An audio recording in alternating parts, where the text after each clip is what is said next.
नमस्कार भाइयों, मैं आपका दोस्त मोहित पारीक और आप देख रहे हैं आपका अपना YouTube channel Bikaner bird information. अपने बर्ड के लिए सर्दियों में काम में आने वाली सबसे बेस्ट मेडिसिन जो कि मैं यूज़ करता हूं, वही आज के इस वीडियो में बताने वाला हूं।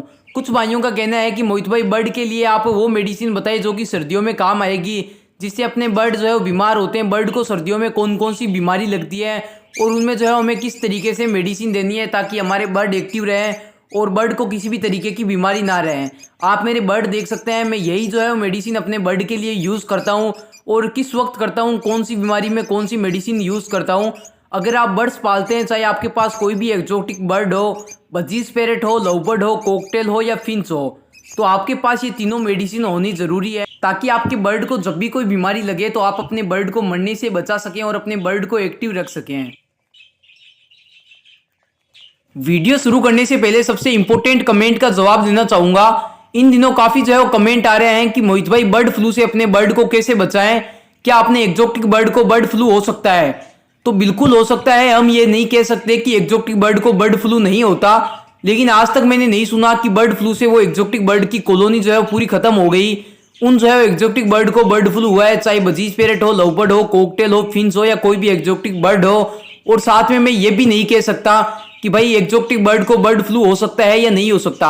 बिल्कुल हो सकता है, क्योंकि ये भी एक बर्ड है और बर्ड फ्लू एक ऐसी बीमारी है जो एक परिंदों से दूसरे परिंदों में फैलती है। यहाँ तक कि जो है इंसानों में, ह्यूमन में भी ये बीमारी आ सकती है। और इसके लिए आप अपने बर्ड को एक फूड ना दें और अच्छी डाइट दें, केजेस कॉलोनी की सफाई अच्छी तरीके से करें। और आप जब भी अपने बर्ड के पास जाएं तो मास्क लगा के जाएं और अपने पक्षियों को, अपने परिंदों को बाहर के परिंदों के टच में आने से बचाएं, क्योंकि काफी बार क्या होता है, आउटडोर जो कॉलोनियां होती है उनमें सिकरे आके चिपक जाते हैं जाली पे, और बाहर के जो पक्षी होते हैं वो बार बार जो है कौवे वगैरह आके चिपक जाते हैं, परेशान करते हैं बर्ड को। तो उन्हें जो है उन बाहर के बर्ड से बचाएं, क्योंकि बर्ड फ्लू एक बर्ड से दूसरे बर्ड में फैलता है। जब हम अपने बर्ड को बाहर के पक्षियों से जो है वो दूर रखेंगे, अच्छी तरीके से केजेस कॉलोनी की सफाई रखेंगे, एक फूड नहीं देंगे, तो अपने बर्ड जो है वो बर्ड फ्लू से बच सकते हैं।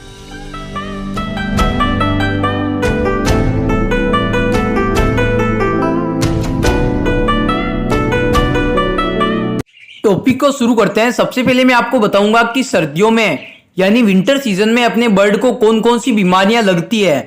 सबसे पहली जो बीमारी है वो है जुकाम, कोल्ड।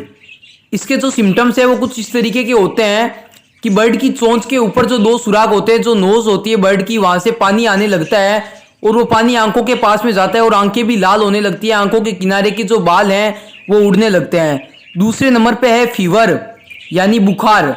इसके जो सिम्टम्स है वो है बर्ड फूल के बैठेगा और जब हम बर्ड के पंजों के हाथ लगाएंगे, एक साधारण बर्ड के पंजों के हाथ लगाएंगे, उसके पंजे जो है ज्यादा गर्म नहीं होंगे। जिस बर्ड को फीवर होगा उसके पंजे गर्म रहेंगे।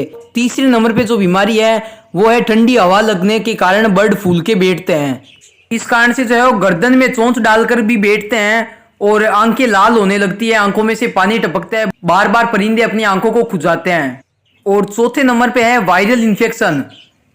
इसके सिम्टम्स भी यही है कि अपने बर्ड फूल के बैठते हैं, एक एक दो दो करके बर्ड मरने लगते हैं और बर्ड जो है वो एक्टिव नहीं रहते हैं।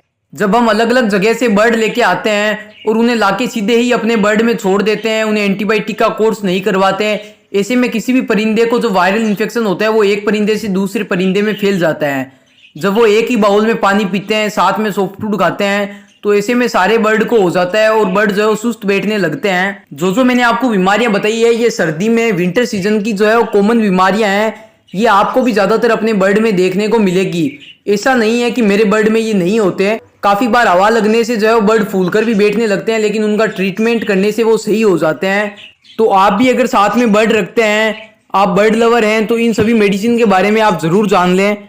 अब अगर मेडिसिन की बात की जाए तो मैं आपको सिर्फ 3 ही मेडिसिन बताऊंगा जो कि इन सभी बीमारियों में काम में आएगी और मैं इन 3 मेडिसिन का ही यूज करता हूं। सबसे पहले नंबर पे है एनरो स्ट्रॉन्ग 10%, जो कि मैं आपको काफी बार बता चुका हूं। ये वायरल इन्फेक्शन में काम करती है। जब बर्ड फूल के बैठते हैं, बर्ड को ठंडी हवा लग जाती है, ऐसे में ये सबसे बेस्ट जो है एंटीबायोटिक में मानता हूं। इसके बाद दूसरे नंबर पे जो है वो है कॉम्बीफ्लॉम। आप स्क्रीन पे फोटो भी देख सकते हैं। ये बुखार और दर्द में काम आती है। ये एक ह्यूमन मेडिसिन है जो कि आपको कहीं पर भी मिल जाएगी ह्यूमन मेडिकल शॉप पे। और तीसरे नंबर पे एक आई ड्रॉप है जिसका नाम है केरोसाइट MX। ये आंखों के लिए है। अगर आप 3 दिन इसका यूज करेंगे तो आप यकीन माने ऐसा आपको नहीं लगेगा कि इस बर्ड की आंखें पहले खराब थी। बिल्कुल एकदम आंखें परफेक्ट हो जाएगी जिस तरीके से एक हेल्थी बजीज पैरेट की होती है। इसके बाद एनरोस्ट्रॉन्ग 10% की अगर बात की जाए तो ये वेटनरी की शॉप पे मिलेगी जहाँ पे पशु पक्षियों की जो है मेडिसिन मिलती है। इसके अलावा अगर मेडिसिन का यूज करवाने की बात की जाए तो अपने बर्ड को मेडिसिन हम 2 तरीके से दे सकते हैं। एक अपने बर्ड के जो पानी का बाउल होता है, पानी का जो पोट होता है उसमें मिला के, यानी जब भी अपने बर्ड रात को पानी निकालते हैं तो बर्ड जब प्यासे होते हैं सुबह जब पानी डालते हैं नीम गर्म पानी, उसमें आप मेडिसिन मिला दो। सुबह आपके बर्ड जो है उस पानी को पियेंगे और धीरे धीरे आपके बर्ड जो है फिट हो जाएंगे। इसके अलावा जो दूसरे नंबर तरीका है जिस तरीके से मैं अपने बर्ड को एंटीबायोटिक देता हूं, जो कि मुझे सबसे बेस्ट लगता है तरीका, वो है हैंड फीडिंग के साथ एंटीबायोटिक देना। अगर आप अपने बर्ड को पानी के साथ एंटीबायोटिक मिला के देते हैं इससे काफी नुकसान होते हैं। एक तो जो एंटीबायोटिक है वो जाया होती है, ज्यादा एंटीबायोटिक यानी बर्ड पूरे पानी को नहीं पी पाते हैं। जो पानी खराब होता है, जिस पानी को हम बाहर गिराते हैं उस पानी में वो एंटीबायोटिक होती है और आधे से ज्यादा एंटीबायोटिक जो है आपके बर्ड नहीं पी पाते हैं और एंटीबायोटिक काफी ज्यादा जाया होती है। दूसरे नंबर पे क्या होता है कि जब भी कोई अपने बर्ड को एंटीबायोटिक दे तो उससे पहले अगर बर्ड भूखा है और या तो फिर अगर बर्ड को ज्यादा बीमारी लगी हुई है, बर्ड अगर हल्का हो चुका है, कोई भी एंटीबायोटिक को नहीं झेल पा रहा है, ऐसे में अगर सीधे एंटीबायोटिक हम देंगे तो ऐसे में अपने बर्ड की डेथ हो जाएगी। तो हमेशा जो है मैं तो मानता हूं कि जो हैंड फीडिंग होती है, हैंड फीडिंग वह होती है जो अपने बर्ड के बच्चों को करवाई जाती है। और हैंड फीडिंग आप घर पे भी बनवा सकते हैं, लेकिन हैंड फीडिंग सही यही रहेगा आप अमेजोन के द्वारा ऑनलाइन मंगवा लें। ऑनलाइन हैंड फीडिंग मिलती है, आप कहीं पर भी रहते हो वहां पे हैंड फीडिंग अगर पेट शॉप पे नहीं मिलती तो ऑनलाइन आप अमेजोन पे मंगवा सकते हैं। पेट्स लाइफ सबसे बेस्ट हैंड फीडिंग होती है जो कि मैं यूज करवाता हूँ, जिसकी फोटो आप स्क्रीन पे भी देख सकते हैं। अब हैंड फीडिंग के साथ जो है एंटीबायोटिक किस तरीके से देनी है वो मैं आपको बताता हूँ। अब अगर आपको बजीज पैरेट को हैंड फीडिंग देनी है तो रात के वक्त 8 से 9 बजे, जिस वक्त आप जो है लाइट ऑफ करने जाते हैं, 10 बजे मैं अपने बर्ड की लाइट ऑफ करता हूँ। 3 ml हैंड फीडिंग यानी गर्म पानी के अंदर जो है हैंड फीडिंग घोल के, ज्यादा हैंड फीडिंग पतली भी ना हो ज्यादा गाढ़ी भी ना हो, उसके साथ 3 से 4 ड्रॉप एंटीबायोटिक के डालने उसमें हैंड फीडिंग में, वो अच्छी तरीके से हिला के, ज्यादा गर्म भी ना हो, गर्म पानी के साथ हैंड फीडिंग को घोलनी है। और उसके बाद में सिरिंज के द्वारा सिरिंज के आगे वॉल ट्यूब लगा के और उस तरीके के अपने बर्ड को हैंड फीडिंग करवाएं। इससे ये फायदा होगा आप उसी बर्ड को हैंड फीडिंग करवाएंगे जो बर्ड ज्यादा बीमार है।